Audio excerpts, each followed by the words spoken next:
Welcome to Right on Track, brought to you by the Publishing Club of Laguna Woods. I am your host, Dianna Bolen. Our guest today is a woman who has journeyed to many parts of the world, sometimes with the Army, sometimes with the Air Force, sometimes simply following her interests and curiosity. From New York to Alaska, Kansas, England, Korea, Montana, and Japan, then east to Riverside, California, and finally here to Laguna Woods. She is an inspiring example of living a full life based on values of service, personal inspiration, a love of adventure, and learning. She was featured in the March 13th edition of the Laguna Woods Globe for her 8 years of service at Laguna Woods Library. She also volunteers at the PC Club, Old Pros, Theater Guild, the Democratic Club, and Life After Life Club. She recently co-authored a book published by Springer, a leading global scientific, technical, and medical publisher with a mission to make knowledge accessible worldwide. So, who is this mystery woman? Please welcome Lee McMorris. I'm so delighted to be here. Oh, I'm very happy to have you. I enjoyed getting to know you in preparation for this show, and we could probably do like 2 hours worth of show if we had the time. But we'll just have to go ahead, first of all, introducing this Springer book, which is such an achievement. To get published in Springer is considered a significant accomplishment for scholarly, scientific, and technical fields. So, what were the factors that went into you being a co-author on this book? And I'll hold it up for you. Well, initially, I have to say I'm riding on her coattails, because the real author of this one is Sybil Schultz, who is a very good friend of mine. I think we've known each other now for about 8 or 9 years. And, oh, good heavens, no, 14. Oh, I forgot. Time flies. Yes, because I've known her since I retired, and then years before that. But she worked initially for Advanced Medical Optics, which was located in Orange County here. And then it became, during the period of the 2008 problems that we had in the country, it was bought, fortunately, by Abbott. And so it became Abbott Medical Optics, very nice because it was AMO again. Mm-hmm. But then it was bought by Johnson, who changed it to JMO. And that's where it is right now, is with Johnson. But she also worked with all of the three companies, as I didn't, just the two. Mm-hmm. But I did work for her. I did research work for her. I'm a research librarian, and so I had the fun of doing the thing I loved most, which was exploring the computer. And I'm permitted to do it because that's my job. It's a wonderful thing. Yes, it's a wonderful thing. Fabulous. And yes. And you also, if I may, you also published a bingo book. Yes, 1984. It was based on my 14 years of experience running a bingo program out at March Air Force Base, because I worked as a recreation center director there. And one of the things we did was to develop, bingo used to be a maximum prize was $100. Wow. Mm-hmm. Well, that kind of bored people. So we started asking, could we maybe give a little bit more, up the prizes? We're funding it all out of what we take in, so why can we do? Well, yes, the supervisor above my supervisor said yes. And so we did, and we got to the point where we actually offered a used, but very beautiful, Volkswagen. Regular little Volkswagen, and I proudly sat in our lounge, inside our lounge. Do you remember the color? I don't. That's all right. I was just curious. I don't. To me, it was just Yeah, but that to me was, but anyway, that was fun. Yeah. So as a result of that, of my experience with that, I started writing how to run a bingo program, because I felt that we were being restricted so much by the rules of, let's say, I would call it family bingo, you know, and so, and how to really make it interesting, the different games you could play without confusing the people, and the fun you could have with it. And I did the first maybe 4 chapters and showed it to a friend of mine who was a publisher.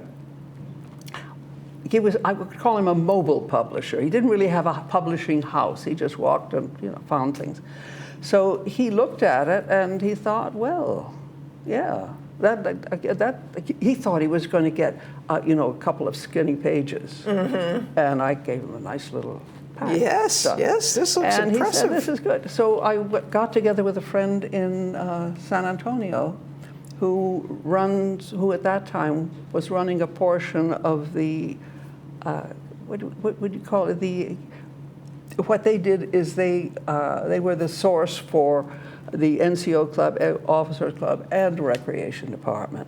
And so he wrote the things on the management of it, and I did a lot of the games and the initial part of it. And so we showed it, we took it to Las Vegas. Wow.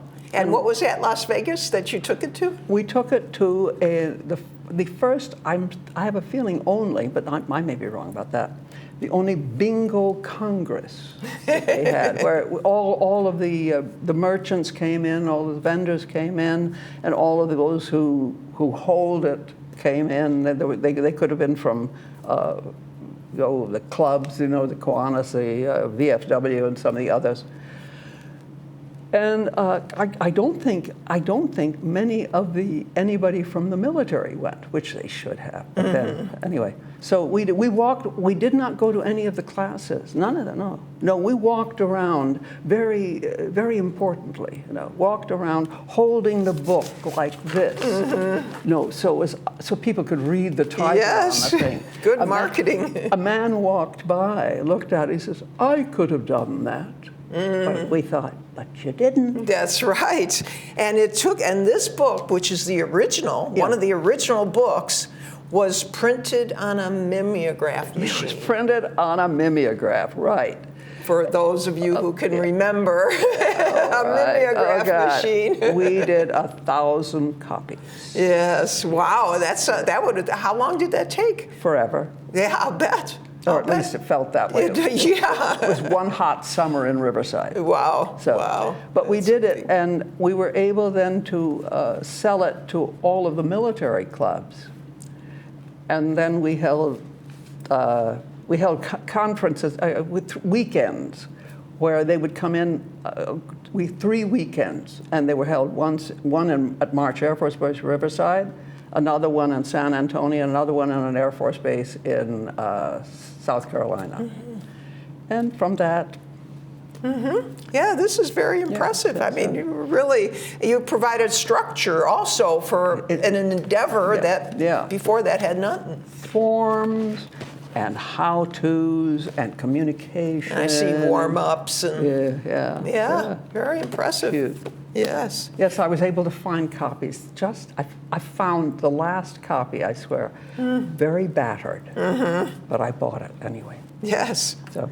Well, and also, I mean, of your many talents, as you mentioned before, is research. Yeah. And that research is not like doing experiments. No. It's research like you do, and you got a master's. After you retired, you got a master's degree in library science. Library and information science. Information was added to that thing. It used to be just an MIS. So why is this type of research important? Oh, God. What's happening in the world, what's happening in America today is a thing that I want to put my head under a blanket and stay there, because it's destroying what has been probably 240 years of development in thinking, in universities, in science itself, in education, in every aspect of our life is affected by information. And there has been a destruction of the structure of it. Yes, and I mean, there's information that you get on the internet that is like not validated, that's somebody's opinion, Yeah. and then there's information that you call kind of from actual research and thinking, yeah. theoretical thinking. And experience. And on the thing. experience. So what we have too much of today is opinion. Yes, yes, So yes. And then you even worked in a private library. yes, oh, it was beautiful. It was in Orange County too, and I won't say who it was. Okay. But it was wonderful. You walk into the place, and it sort of enveloped you. You had shelves of books, or you had a long table that we worked at. We didn't need all the length of it, but I had the privilege of being in there and working. Nothing intellectual. It involved my hands. I put labels on the books. Oh. Yeah. I didn't even print them out. I just put them on. And so how long were you there at the private library? Too short a time. Yeah. I think no more than probably about 3 or 4 months. Yes. Yeah, because I'm getting an image of soft lights and the fragrance of books. And Yeah. Books have a fragrance. They do have a And good- fragrance. Yes, yeah. Yes. I think it's our imagination, but our imagination is wonderful. It sure is. Yes, it sure Yep. is. So your experiences have been and continue to be remarkably diverse, yet have some consistent themes as well. How did you decide what to do next? Well, I kind of opened myself up. Sort of said, I'm not going to say no. Actually, I don't think I even put it in words. It's just that I put myself open to seeing things. Like connections? There are connections, and how I got into all of this was because I was in England, went to France, visited a girl whose family was deeply into flu at the time, which was going back and forth across the continent, across the ocean. She put me in touch with the American Red Cross that ran the recreation program at an Air Force base in France. I heard the stories because they had gone to Korea just after the war, these people, and established recreation points for them. Took it by 3/4-ton truck around the country. Wow. And I loved their stories. I wanted to tell war stories like that. Yes. Because some of them were hilarious and others were just plain remarkable. So I said, how do I get in that? She says, well, you send send in. They're looking for people like you. Because at that time I was with Red Cross, and I had done not recreation. I had done theater in college. So I'd graduated with a theater and English major, which gets you a cup of coffee. Yes, with a dime. Yeah. No, not even with a dime, just if they're generous. So that was a perfect up. So I sent an application in, and in November of that year, after I got back from England, in November of that year, I was. Now, were you a donut dolly? Yes, ma'am. Oh, wow. I was one of them donut dollies, and we drove in a 3/4-ton truck from one point to another over roads, and we really flew at 25 miles an hour. That was the maximum we were allowed to go. Oh. Because the roads were so bad. Oh, you'd bounce out of the truck. Well, the thing is, and one thing we were told to do, this is something we had to do, was every time we saw one of the GIs or anything, we would wave. But as you're driving past, you'll go by a telephone pole and you'll wave. Anything that was a shadow there, we'd wave at. It was hard to stop, But the dusty roads and guys that were so appreciative of what we brought to them, because we'd go up to the top of a mountain, for example, for a signal corps. And they would have to walk, if they wanted to go to the village, they had to walk down the mountain and walk back up. So, but we'd go in there and we'd go into their mess hall, and we'd do a program based on some silly thing off TV, you know, some of the game shows, we do something like that, or some music we take in, or, Lord. Yes. Yeah, we didn't know. Wow. And that fell under the heading of recreation? That was recreation, but that was part of the donut dolly. That was what they did. Ah. They would bring the truck in with a stack of trays of donuts not we, but our lovely Korean who would do them at night, and then we'd take them out. And we were known, our particular one, coming out of Uijeonbu, Camp Red Cloud, were noted for our donuts. Oh, Yes. that's wonderful. So besides doing your research and being a donut dolly, you also have like a style. Well, I'll say this, people in the world have different styles of being. And I'll get to the question in just a minute. Like some people are very results oriented and others are laissez-faire. Some are routine oriented and other people are just scattered. So when we talked earlier, you provided an image of yourself standing on one foot close to a cliff, and a dog was standing protectively at your side. Yeah, well, how does that describe your way of being in the world? Well, what it is I'm willing to step out, and mainly because I'm ignorant of the possible consequences. I'm just expecting it'll be interesting. Well, and most often, I've been very fortunate. I've not had any major injury. and not tumble down any cliff sides. Or tumble down any cliff sides. No. But it's if the opportunity presents itself, why not try it? Yes, absolutely. Yeah. Absolutely. Yeah. So, do you have a spiritual inclination? I think so. I was brought up to look for the best in everyone, to be clear-eyed about it, but to look for the best in them, and to expect that from them. And most times, it's interesting. You tend to pull people to you that very often fill that thing, and some of them become very, very close friends. Others just become acquaintances, but it's a wonderful collection of people. Yes. In fact, through your lifetime, you seem to have had exposure or attracted a collection of people from diverse backgrounds. And the beauty of it is it continued and expanded here. Because Laguna Woods provides you an opportunity to meet people of the most remarkable background. I totally agree. And they are so varied. And I was thinking with my background in Korea, living across from me in one of the 3-story buildings is a Korean couple. And there's another one just next to them. And it's fun talking with them, but there's still language problems. Yeah, I was going to say, did you learn any Korean when you were in Korea?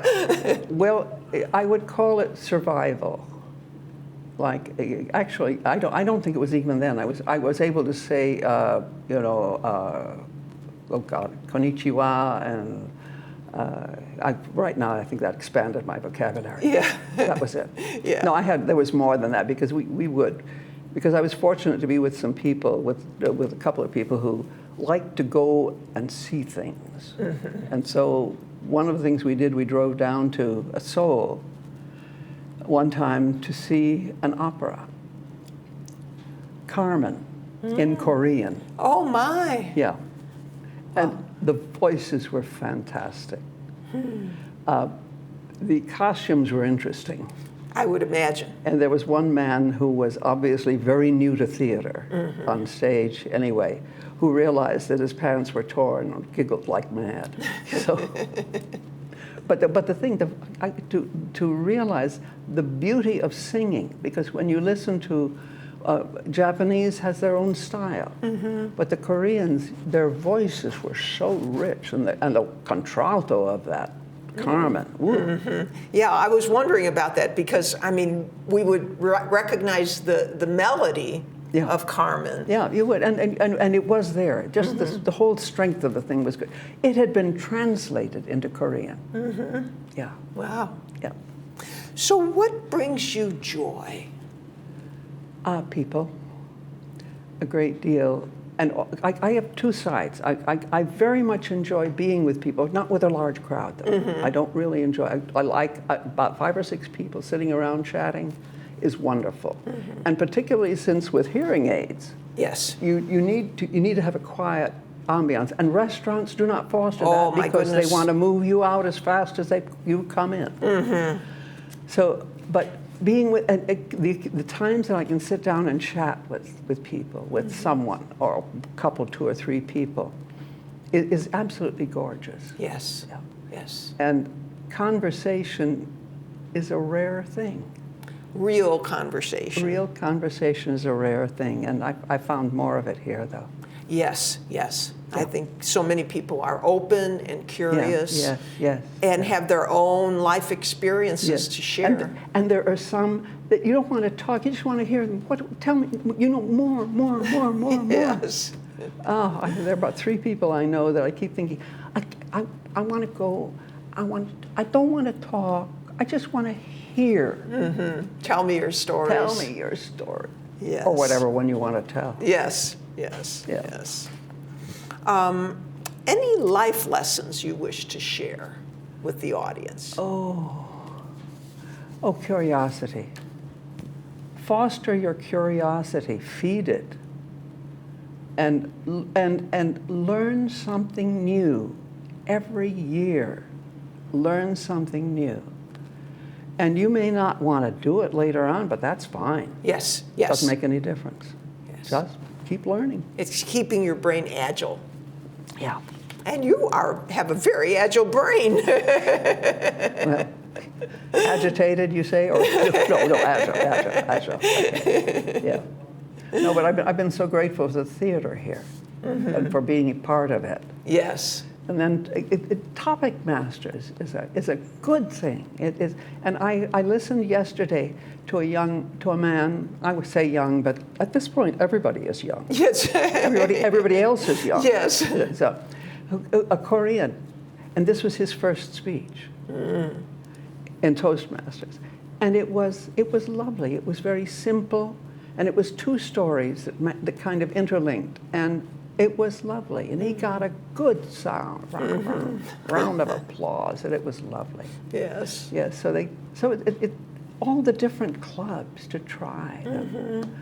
Yes. But sometime I keep hoping that those who do not have access, the ability to get out to that something is done for them. Yes. In fact, to make a plug, I mean, I belong to Thrive, and we try to help people do that. That is wonderful. To get out and to make new connections. Yes. It is rich. Yes. It's and having experienced Zoom for too long, and the thing, and doing classes with Zoom and that, I realized that being able to sit down in a classroom is a treasure. Yes, I miss that. And I miss that because can you imagine learning knitting? But one thing helped at least, YouTube. You could keep going over and over That's and right. over. Yes. Yeah. But I keep hoping also that people will explore a computer, will explore the world that is involved in a computer. Yes. But also retain that level of, I don't want to, the word is not suspicion, critical thinking. Oh God, yes. Critical thinking. Yes. Oh yes. Yes. So this is the thing, and that applies to scams that keep happening. Yes. Because I have 2 cards that are now I have to toss. Yes. Because I was scammed on those. Yes, you have to be very careful. And the thing was in the middle of something that was valid. Yes. And I think us elders are more susceptible to those scammers. No, I think the scammers think that they are. Oh, there you go. Yeah, I think we're good bait. Yeah, so there's just more of them coming at us. Yeah, I do, and agreeing that they are, because to feel that somebody is being hurt or something, that they're being held in a prison or something like that. Yes. All the various ones that come out. Yes, yes. Well, finally, how has your perspective changed through your lifetime?